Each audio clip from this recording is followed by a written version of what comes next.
Y uno sueña un día con un movimiento de trabajadores unidos, con una central única de trabajadores luchando por lo que sigue existiendo todavía, una clase minoritaria que domina y una clase mayoritaria que es dominada.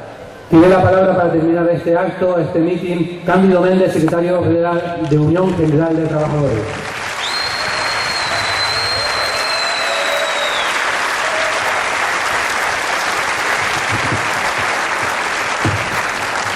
Buenos días, queridas compañeras y queridos compañeros.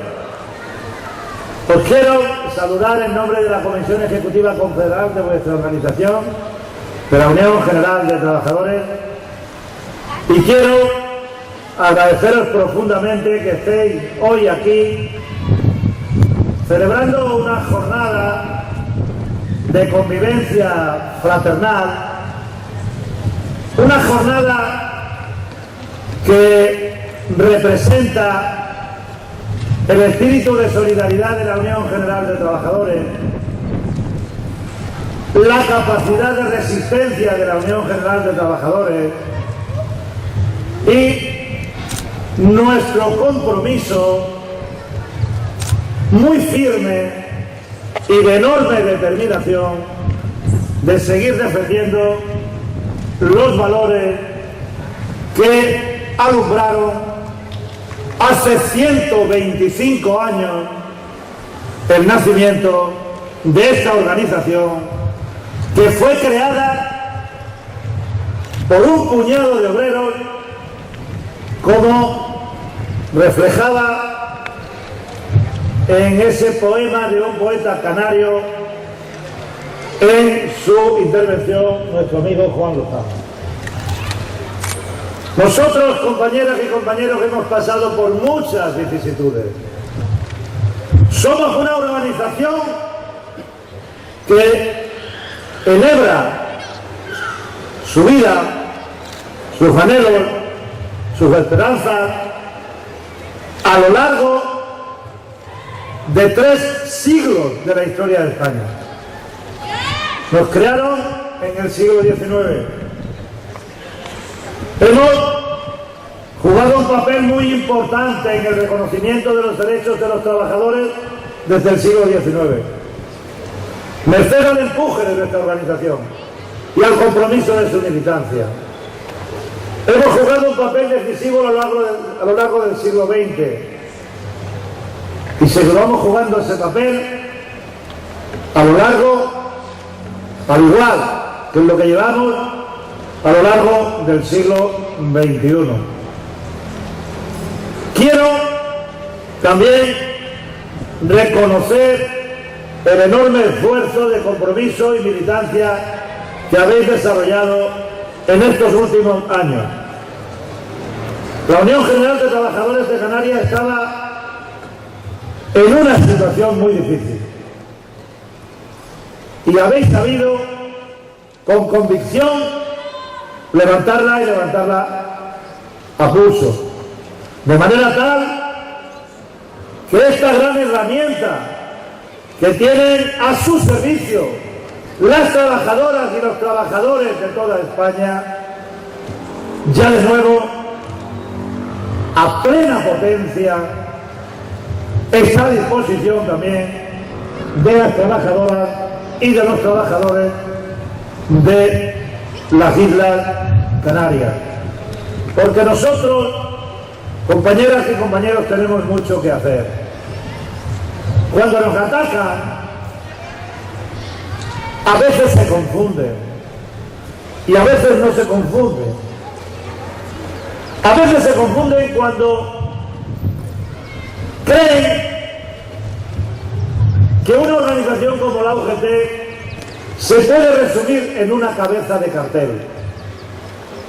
Que toda la actividad, toda la energía que se puede desplegar desde una organización como la nuestra puede limitarse al secretario general de la Confederación.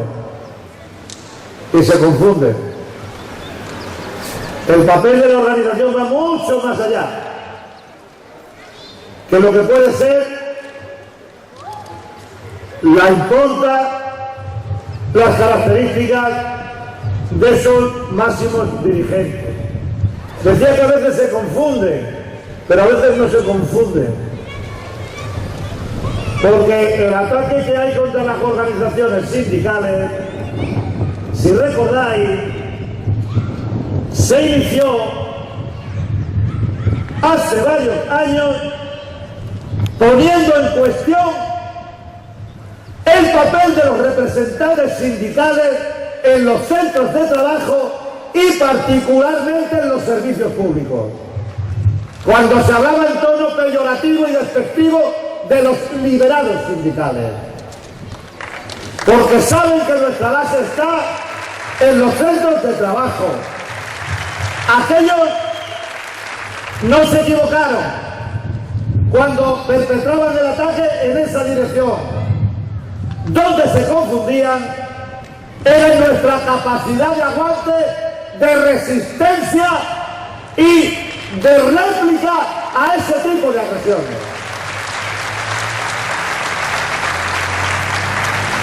Y pretenden debilitarnos en un momento en que nuestro papel, compañeros y compañeras, es decisivo.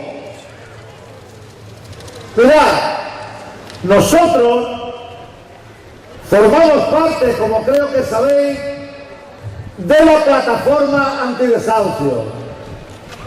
Esta organización, la Unión General de Trabajadores,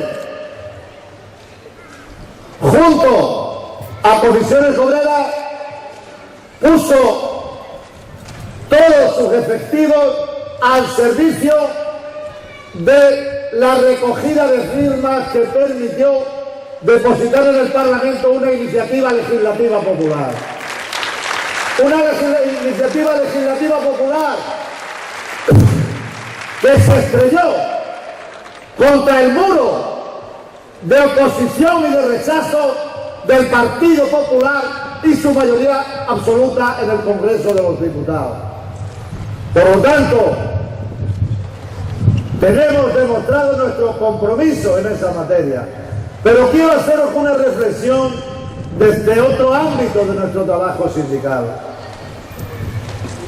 Y voy a poner como ejemplo lo que ha ocurrido en Madrid en los últimos días. La huelga de los trabajadores de la limpieza y de la jardinería, que se han opuesto de manera masiva, ejemplar y democrática a la pretensión de las empresas para despedir a más de 1.100 trabajadores. Han conseguido su objetivo.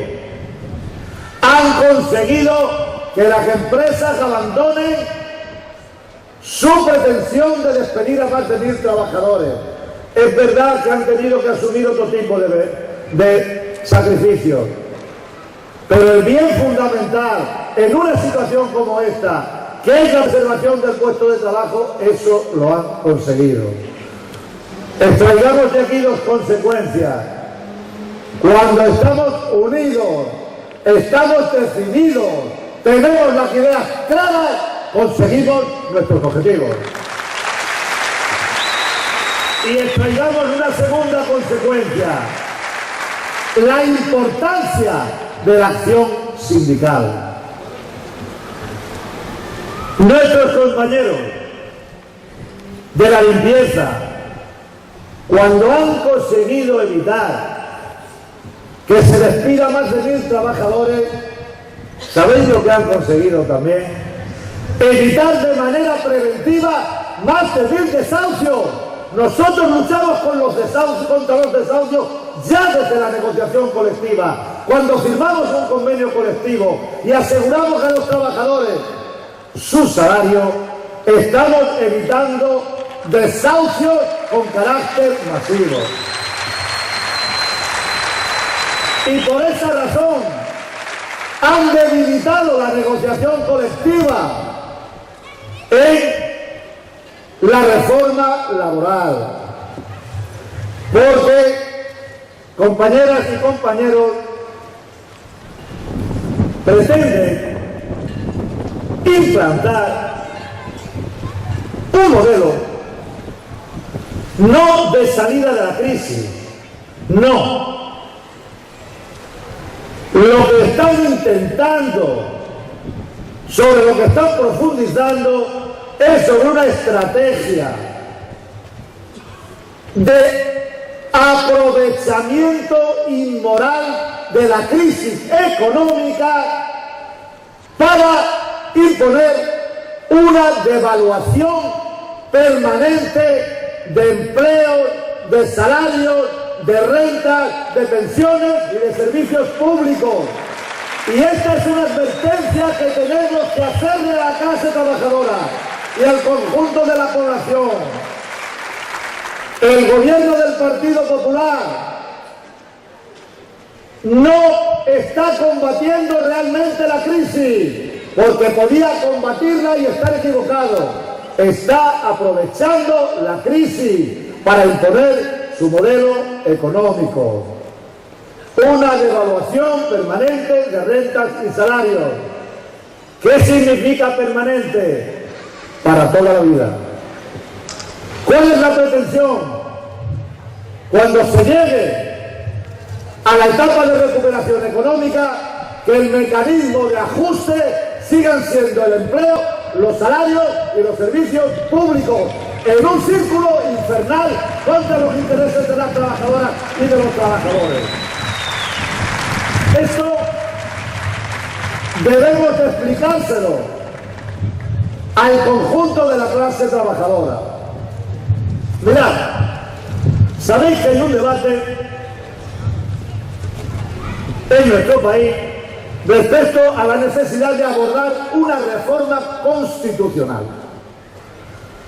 para darle un cauce que nos permita superar la que tradicionalmente se denominaba y que veíamos superada y parece que no lo está, cuestión territorial, y a nuestro juicio también para abrir cauces de participación directa desde los ciudadanos para que puedan decidir en referéndum sobre cuestiones fundamentales que afecten a su vida, para que se puedan expresar en relación con el recorte de la sanidad o de la educación, cosa que en este momento no es materialmente posible. Pues bueno, el señor presidente del gobierno el otro día le preguntaban y dijo: aquí no hay que tocar la Constitución, no hay que hacer una reforma constitucional.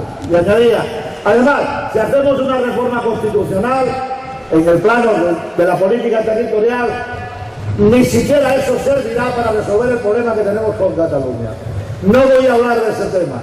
Lo que os quiero poner en alerta es sobre el hecho de que este presidente del gobierno que dice que no hay que tocar la Constitución está haciendo una contrarreforma constitucional de gran envergadura.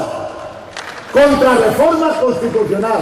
Y os lo voy a exponer con 5 ejemplos. Y probablemente se puede incorporar un sexto. Mirad,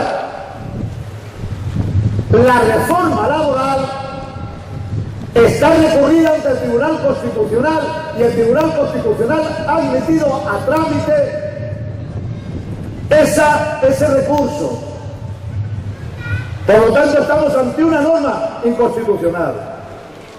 La reforma de las pensiones, que por primera vez en la historia de las reformas de pensiones, que en España ha habido muchas reformas de pensiones, desde el año 1985. Unas las impusieron y provocaron conflictos, huelgas. Otras las acordamos. Todas tenían una característica igual. Que fueran mejores o peores, solo afectaban a los futuros pensionistas. Es decir, los que estaban cobrando la pensión en ese momento mantenían su situación. Pero la primera en la historia de las reformas de las pensiones en nuestro país que afecta a los pensionistas futuros y a los pensionistas actuales es esta reforma de pensiones, que afecta a 8 millones de pensionistas que van a ver recortadas sus pensiones.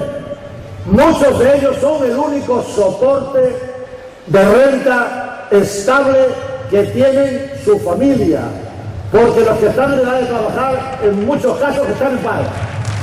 Es un atentado gravísimo contra la clase trabajadora de nuestro país. Pues bien, esta reforma tiene también tacha de inconstitucionalidad, porque vulnera el artículo 50 de la Constitución, donde se dice que hay que garantizar la suficiencia en la cuantía de las pensiones.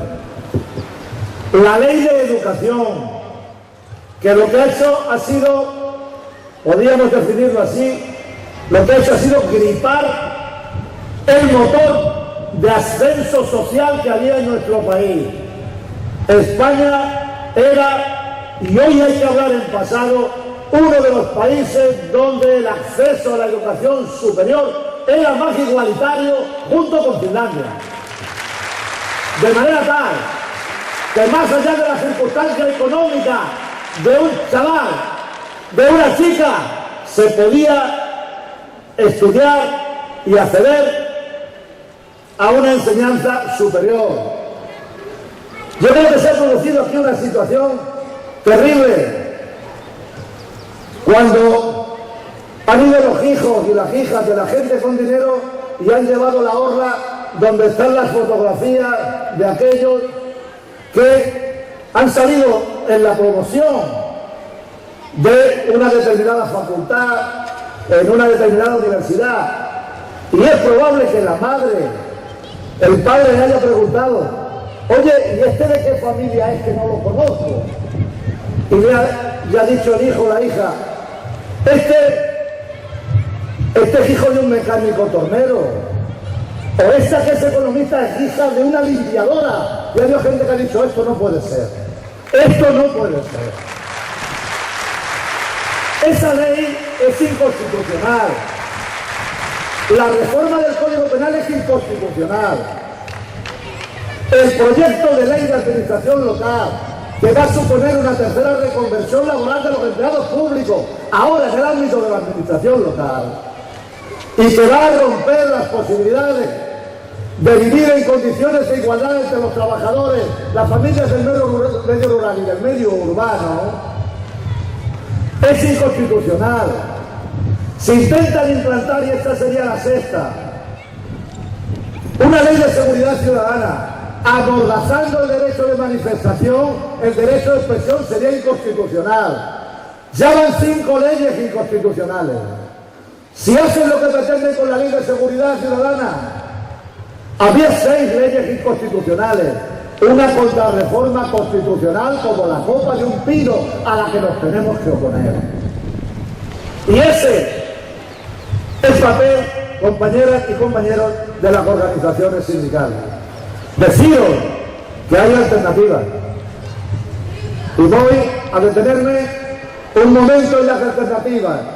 Hay alternativas desde Europa, para los países del sur de Europa, y hay alternativas también en el ámbito nacional. Mirad, se lo decía a Juan Fernández. Los sindicatos europeos hemos alcanzado un acuerdo unánime. Digo, los sindicatos europeos, todos los sindicatos europeos, defendemos en este momento una alternativa para toda Europa y para todos y cada uno de los países. Lo digo porque, por ejemplo, en el ámbito de la política, los partidos socialistas y socialdemócratas no tienen una posición común. Hay divisiones. Los sindicatos alemanes, los sindicatos suecos, los sindicatos griegos, los sindicatos españoles, los sindicatos británicos, todos defendemos una alternativa común.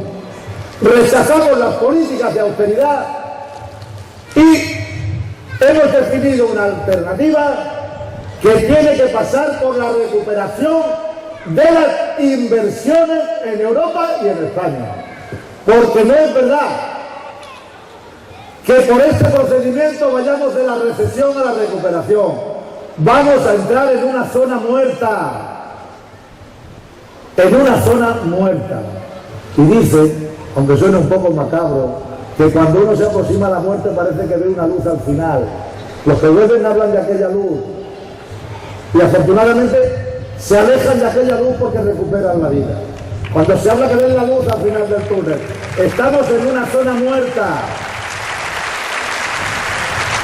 con niveles de paro, de empobrecimiento y de desigualdad cada día más altos y mucho más preocupantes. Y no lo digo yo, lo dice la Comisión Europea, que ni en el 14 ni en el 15 veremos esa pretendida luz de la recuperación económica. Y eso solo se consigue, compañeros y compañeras, con un procedimiento, con inversiones. Y todos los sindicatos europeos defendemos que es de la mano de las inversiones de donde vendrá la recuperación. Hay que invertir una cantidad muy importante a lo largo de 10 años, dirigida a los países del sur preferentemente, que somos los que más lo necesitamos.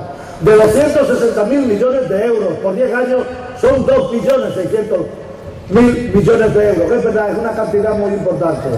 Financiada por eurobonos, financiada por un impuesto de transacciones financieras, financiada por otros impuestos de rentas del capital, dirigida a una reconversión energética, al reforzamiento de nuestra industria, al reforzamiento de nuestro modelo social, al reforzamiento de nuestro capital tecnológico.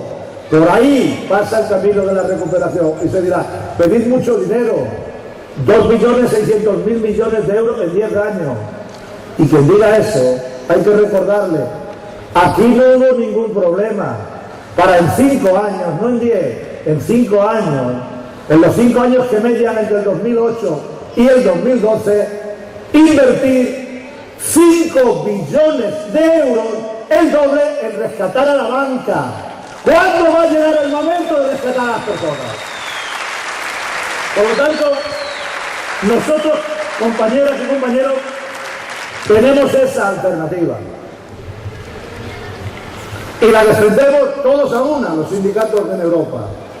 En España y en la Unión Europea. En la Unión Europea tenemos un problema muy serio del que ha alertado Fernández Aguilar.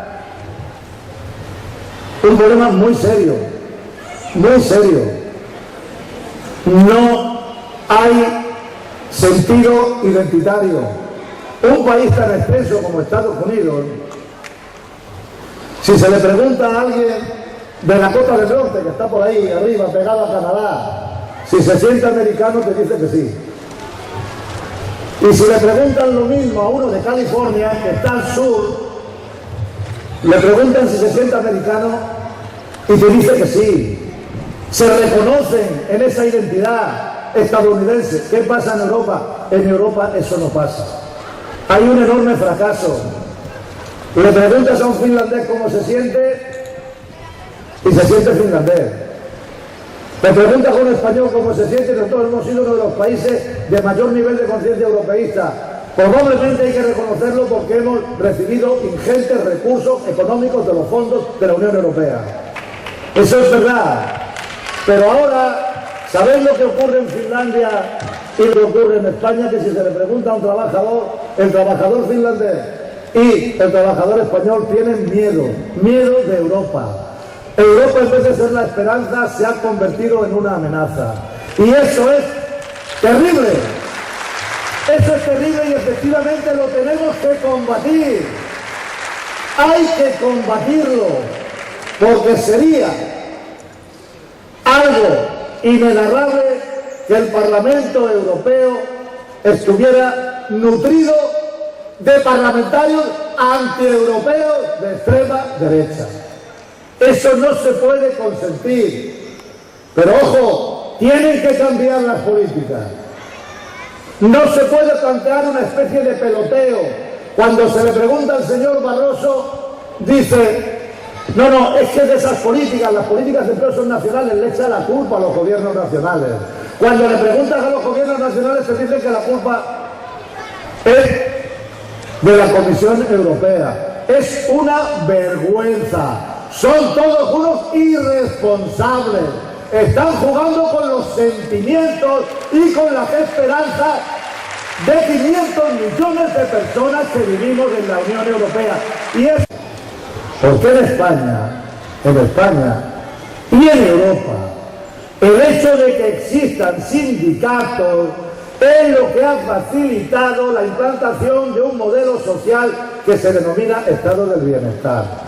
Y en España, el que hayan subido de nivel de renta, de estatus, desde el 15% de la población que se podía considerar clase media en el año 75 al año 2000, el 80%, se debe a la convergencia de unos servicios públicos que garantizaban la enseñanza, la calidad, pensiones, protección por desempleo a los ciudadanos y de los salarios que hemos negociado los denostados sindicatos de los convenios colectivos.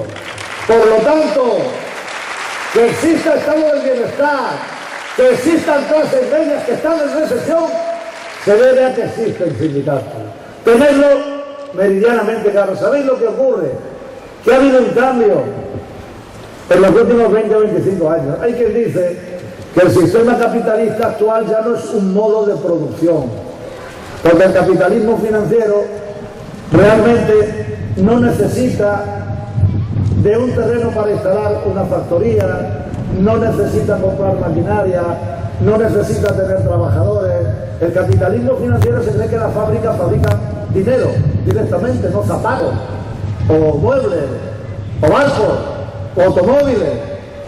El capitalismo financiero hay quien dice que no es un sistema de producción, no es un modo de producción, porque para producir necesitas trabajadores.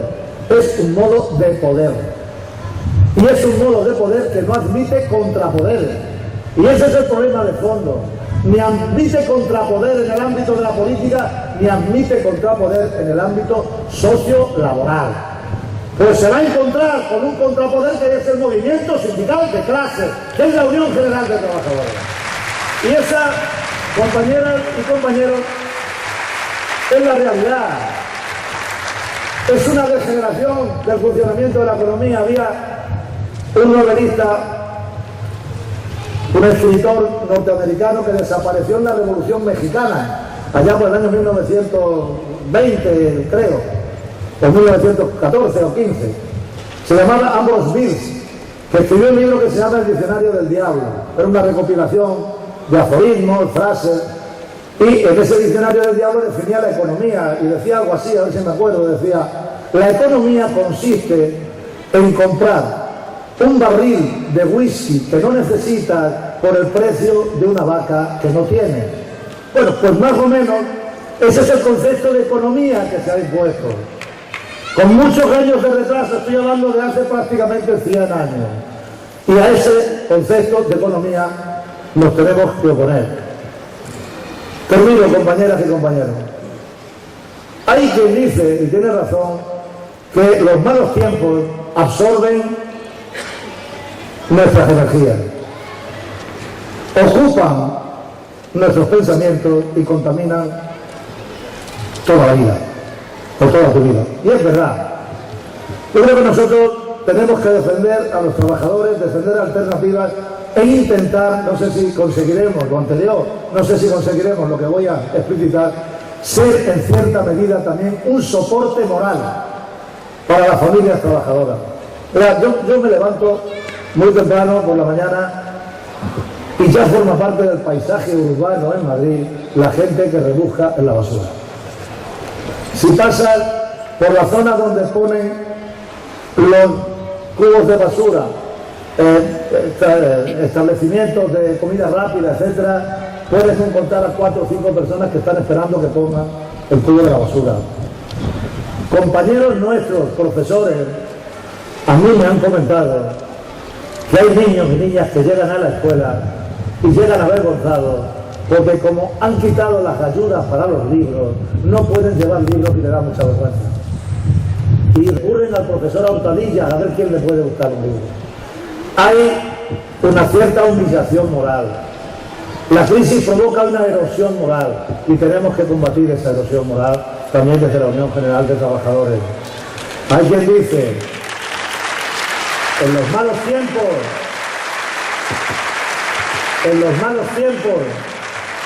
o te unen o te derrumban. Nosotros somos la Unión General de Trabajadores.